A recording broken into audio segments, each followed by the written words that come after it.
Bernard Monod, député européen de Debout la France. Bonsoir Bernard Monod. Bonsoir. Merci beaucoup d'être avec nous sur RT France. On vient d'entendre le Premier ministre s'exprimer après ce mouvement des Gilets jaunes.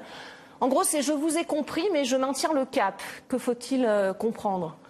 Manifestement, moi je pense que c'est un mauvais marin, moi qui suis marin. Quand on garde le cap et pour aller sur les écueils, il vaut mieux pas lui confier la barre, ni à Macron d'ailleurs. Je constate d'ailleurs que Macron est parti à Berlin rencontrer Madame Merkel, sa protectrice, au lieu de faire face et d'être justement là aux côtés des Français qui souffrent. Donc Monsieur Édouard Philippe, je pense qu'il est totalement dans l'erreur. Il aurait dû être là, vous pensez, le chef de l'État? Hier, les Français, en tout cas les Gilets jaunes, ont marché en direction de l'Élysée pour se faire entendre. Je pense que Macron n'aime pas les Français, n'aime pas la France. C'est le parti, c'est le président des étrangers. Ça se voit puisqu'il va apporter tout à Madame Merkel. Je pense que vous en parlerez peut-être tout à l'heure sur d'autres sujets. Voilà, c'est pour l'Europe, sauf qu'il est en train de donner tous les moyens à l'Allemagne de Madame Merkel. Et au lieu d'être aux côtés des Français qui souffrent, qui n'arrivent plus à terminer les fins de mois, c'est en quelque sorte le président des frigos vides et des réservoirs vides. Moi, j'ai rencontré par exemple la semaine dernière une mère de famille qui m'a reçu chez elle, puisque je sillonne en ce moment la France, et j'étais dans la Nièvre, et cette mère de famille me disait « Monsieur, le 20 du mois, mon frigo est vide, je ne sais pas comment nourrir mes enfants ». Voilà, ils en sont à acheter des pâtes à 0,60 centimes le kilo. Voilà la France qui souffre au quotidien, dans la ruralité, dans les zones périphériques, et c'est la majorité des Français. Alors que faudrait-il faire selon vous? Est-ce qu'il faut maintenir cette politique de restriction, en tout cas de rigueur pour les Français, ou faut-il lâcher du lest et progresser peut-être plus lentement? Il faut sortir de cette politique de rigueur, d'autant qu'on l'a vu en Grèce, on la voit en Italie, elle ne mène à rien.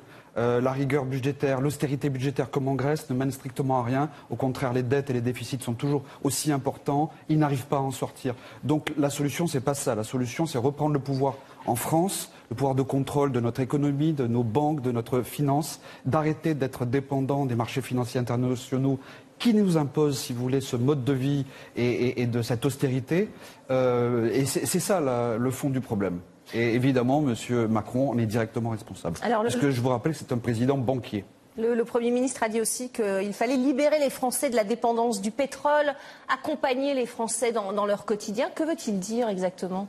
Comment accompagner justement ces Français dans le quotidien? Déjà, on a la suffisance énergétique, puisqu'on est quand même un pays avec des centrales nucléaires, avec une indépendance aussi.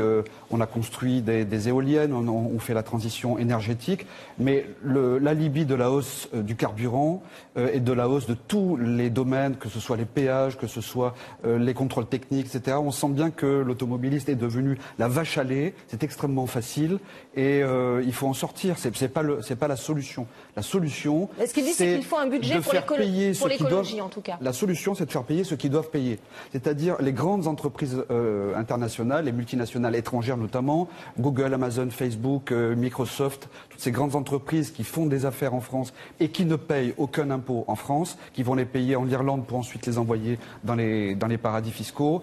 Il y a 100 milliards d'euros par an, c'est-à-dire plus que le déficit annuel, qui sont en évasion fiscale, en hémorragie fiscale tous les ans depuis 13 à 15 ans, avec la complicité de l'Irlande, de Luxembourg, des Pays-Bas, etc.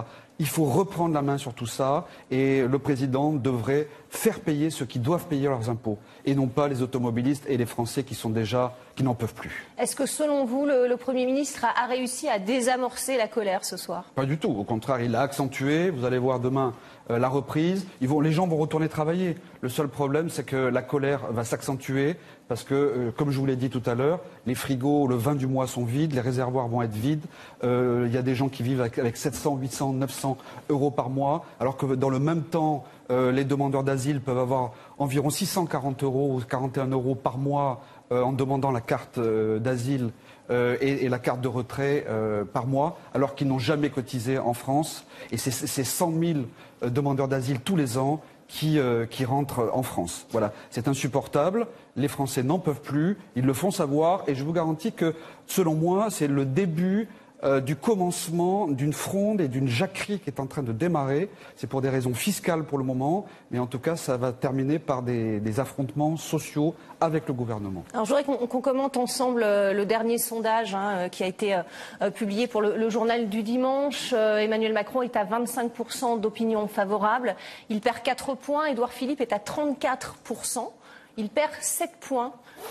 C'est la dégringolade. Est-ce que vous pensez que ce mécontentement, vous le disiez, va augmenter? Est-ce que vous pensez que c'est rattrapable, en tout cas pour ce gouvernement? Que faut-il faire pour rehausser sa cote de popularité? Le problème, ce n'est pas leur confort au gouvernement. Le problème, c'est les Français. Le problème, c'est qu'ils n'aiment pas les Français, sinon ils ne leur feraient pas du mal à ce point-là, et ils essaieraient de défendre l'intérêt général et le bien commun de toute la France. Or, nous avons un président de la République qui se livre pieds et poings liés à Mme Merkel et à l'Allemagne. Nous sommes en guerre économique partout dans l'Union européenne et dans la zone euro, et on voit bien que c'est toujours au profit des mêmes, c'est-à-dire les multinationales étrangères qui viennent piller la richesse des nations et en particulier de la France. Voilà. Donc ce n'est plus possible. Leur popularité va continuer à dégringoler et ils le méritent.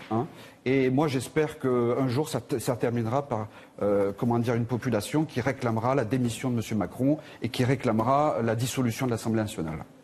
Alors Emmanuel Macron, vous l'avez dit, est en Allemagne aux côtés d'Angela Merkel. Il a encore mis en garde dans son discours au Bundestag contre une Europe plus forte qui serait la garante d'un monde qui va vers le chaos. Est-ce que Emmanuel Macron est en campagne pour les européennes? Il essaie de prôner l'Europe à tout va pour éviter la montée des nationalismes en Europe? Comme tous les présidents avant lui, M. Hollande, M. Sarkozy, M. Chirac, dès que ça n'allait plus en France, ils se tournaient vers la responsabilité de Bruxelles.